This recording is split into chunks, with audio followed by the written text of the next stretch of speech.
Hello दोस्तों, Sam's मांगा channel में आपका स्वागत है। इस चैप्टर के स्टार्ट में हमें दिखाया जाता है सुहो को, जो उसके बचपन में एक एंट को ड्रॉ कर रहा होता है। हम देखते हैं कि सुहो ने और भी इमेजेस बनाए होते हैं और वो कुछ और ड्रॉ कर रहा होता है। हम आगे देखते हैं कि वहाँ पर कोई आ जाता है जिसको सुहो देखकर खुश हो जाता है। वो पर्सन एक फ़ोटो को उठाता है और बोलता है कि यंग मानाश, आप मुझे ड्रॉ कर रहे हैं। हमें पता चलता है कि ये वही एंट होता है। वो एंट बोलता है कि इससे उसको बहुत खुशी हुई। फिर स्क्रीन चेंज होता है और हमें सुहो को दिखाया जाता है, जो अपनी आंखें खोल रहा होता है। उसे पता चलता है कि वो एक हॉस्पिटल में है। उसके साथ कुछ डॉक्टर्स वहाँ होते हैं और सुहो बोलता है, एक एंट। फिर हमें पूरा हॉस्पिटल दिखाया जाता है और फिर सुहो को हम देखते हैं, वो और किसी से बात कर रहा होता है। वो बोल रहा होता है कि सुहो, क्या हुआ अचानक से? क्या तुम ज़्यादा इंजर्ड तो नहीं हो ना? ऐसा नहीं चलेगा, पूरी दुनिया में प्रॉब्लम बढ़ रहे हैं, तो मैं कुछ अवेकेंट बॉडीगार्ड्स को भेज देता हूँ। फिर सुहो बोलता है, अंकल मैं ठीक हूँ। सुहो सोचता है कि जब मैंने अपनी आंखें खोली तो 2 दिन बीत चुके थे। उस दिन के बाद हमें टीवी में दिखाया जाता है कि उस दिन के इंसिडेंट के बारे में, जो कोरिया यूनिवर्सिटी ऑफ आर्ट्स में हुआ था। अब ये और भी ज़्यादा बढ़ चुका है और पूरे देश में फैल गया है। बहुत ही ज़्यादा कैजुअलिटी के कारण यह हॉट टॉपिक बना हुआ है। मिस बन की डिस्कवरी के बाद जो हंटर्स को भी अफेक्ट कर सकते हैं और उनको भी मॉन्स्टर में बदल सकते हैं। इस इंसिडेंट को हंटर्स एसोसिएशन ने डिले किया, जबकि यह घटना सिटी के बीच में हुआ था और जब हंटर्स वहां पहुंचे, मिस्ट्री फिर भी बनी रही। सभी मिस बन को मारा हुआ पाया गया, कोई अननोन रीज़न के कारण। हमें उन हंटर्स को दिखाया जाता है जो ये नज़ारा देखकर चौंक जाते हैं और वहाँ सभी लोगों के लाश वहाँ बिखरे हुए होते हैं। फिर हमें उसी लड़के का इंटरव्यू दिखाया जाता है जो मरने वाला होता है। वो बोल रहा होता है कि वो लोग जो मॉन्स्टर बन गए थे वो अचानक से फूट पड़े मेरे आंखों के सामने। और सुहो तभी टीवी बंद कर देता है और सोचता है कि मेरा अवेकनिंग कोई सपना नहीं था। और भी ज़्यादा एक अवेकनर जो स्ट्रांग होते जाता है जैसे उसका लेवल अप होता है।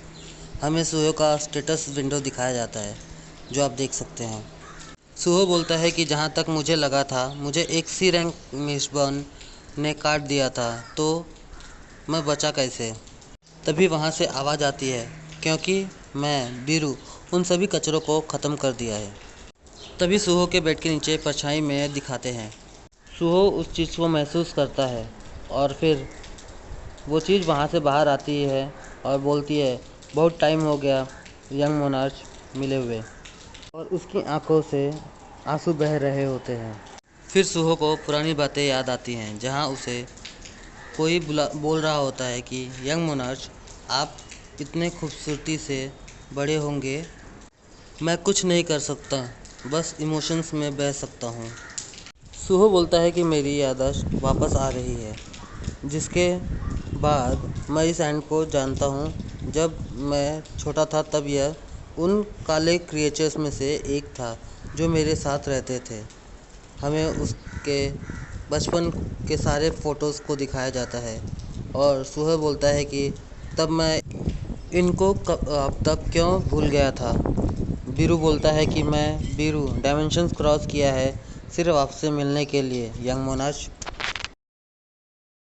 सुहो सोचता है कि क्योंकि मैं अपने बचपन में इनके साथ रहता था, मेरे पास बहुत सी चीज़ें थी। अब मैं थोड़ा उत्सुक हूँ इनके बारे में। फिर बोलता है कि और कुछ जानने से ज़्यादा, मुझे जहाँ तक याद है तुम ऐसे नहीं दिखते थे, तुम एक एंट हो ना? बीरू बोलता है कि ये ज़्यादा मैना यूज़ करने के एक साइड इफ़ेक्ट है। ज़्यादातर मैं बहुत ही हैंडसम और चार्मिंग हूँ। वो बोलता है कि सिस्टम बोल रहा है कि तुम एक प्राइवेट ग्रेड के हो।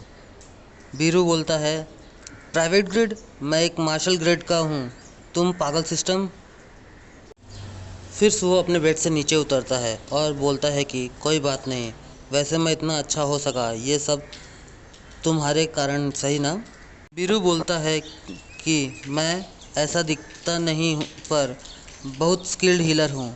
मेरे यहाँ आने का यही गोल था कि मैं आपके सील को हटा सकूँ, लेकिन मुझे नहीं लगा था कि आप उसे खुद ही निकाल लोगे। मैं आपसे इम्प्रेस्ड हो गया हूँ। सुहो बोलता है कि क्या सील? क्या उन सपनों के बारे में जो मैंने देखा है? बीरू बोलता है कि तुम सोच सकते हो कि वह एक सपना था, पर जो हुआ था वो हकीकत था और आपने उसे झेला है। तुम स्ट्रॉन्गर हो चुके हो लास्ट टाइम से जब तुमने मुझसे लड़ा था। यहाँ तक कि बहुत बड़े शैडो मोनाश संग जिन्होंने तुम्हारी पावर्स और तुम्हारी याददाश्त को सील कर दिया, सिर्फ तुम्हारी नॉर्मल लाइफ के लिए। ये सुन के सुहो चौंक जाता है और बोलता है कि मेरे पापा, जैसा मैंने सोचा था, तुम मेरे पापा से रिलेटेड हो जिन्होंने घर छोड़ दिया था। और बीरू का मुंह पकड़ लेता है। आगे बीरू बोलता है कि उन्होंने तुम्हें नहीं छोड़ा, वो बाहरी स्पेस में चले गए थे। सुहो बोलता है कि बाहरी स्पेस, तुम्हारा क्या मतलब है? तो बीरू बोलता है कि इसे सिंपल करते हैं और शैडो में चला जाता है और 3D इमेज जनरेट करता है और बोलता है कि ग्रेट शैडो मोनाश संग जिन हो बाहरी स्पेस में इसलिए गए थे क्योंकि वहाँ वॉर चल रही थी जो हमारे वर्ल्ड को कब्ज़ा करना चाहते थे। सुहो बोलता है कि मेरे पापा वर्ल्ड को बचा रहे थे, हमें संग जिहो की शैडो को दिखाते हैं। और बीरू बोलता है कि हाँ, बाहरी स्पेस के भगवान से इत्रिम जिसका नाम है, हमें उसकी हाथ पर एक आँख को दिखाया जाता है। और बीरू बोलता है कि इत्रिम अपने बंदों को भेज रहा था और अपने दुनिया पर हमला कर रहा था इस सफ़र में जहाँ मुझे आपसे मिलना था। और मैं बीरू ने बहुत सारे दुश्मनों को फाड़ डाला था। अर्थ पर इतने गेट्स और मॉन्स्टर्स आ रहे हैं, ये भी एक कारण होगा इस वॉर का। तो सुहो थोड़ा सा सीरियस होता है और कहता है कि क्या मेरे मदर भी उनके साथ गई थी? बीरू बोलता है कि नहीं। सुहो आगे बताता है कि जिस दिन से पापा गायब हुए थे, सेम डेट पर मॉम भी गायब हो गई। मुझे लगा कि मॉम और डैड दोनों साथ में होंगे। तो हम देखते हैं कि बीरू पैनिक होने लगता है और चिल्लाता है, क्या मिस हेलन गायब हो? आगे बोलता है कि इत्रिम के साथियों ने ही ये इविल ट्रैप बनाया होगा। तो सुहो थोड़ा गुस्सा होकर बोलता है कि ये सब उस इत्रिम के कारण हुआ है, मेरे पेरेंट्स रिटर्न नहीं आए। आगे बीरू बोलता है कि क्या आप उनसे मिलना चाहते हैं? सुहो बोलता है कि हाँ, मैं इतने सालों से अकेला हूँ। तब बीरू बोलता है, इसके लिए सिर्फ एक ही रास्ता है। सुहो थोड़ा देर तक सोच रहा होता है। बीरू आगे बोलता है कि महाराज तो यहाँ नहीं आ सकते वॉक के कारण, लेकिन आप मिस हेलन को बचा सकते हैं थोड़ा ताकतवर बन कर। तभी एक चाबी बीरू के हाथ में बन रहा होता है और आगे बोलता है कि चलो लेवल अप करते हैं। और सुहो के आंखों में देखकर चाबी सुहो को दे देता है। फिर सुहो को सिस्टम का अलर्ट आता है, एक क्वेस्ट मिला है, शैडो ऑफ ट्रायल। सुहो उस चाबी को देख रहा होता है और तभी सिस्टम उसे बताता है कि आइटम शैडो डंजन की। यह सुन के शैडो में इसे यूज़ किया जा सकता है।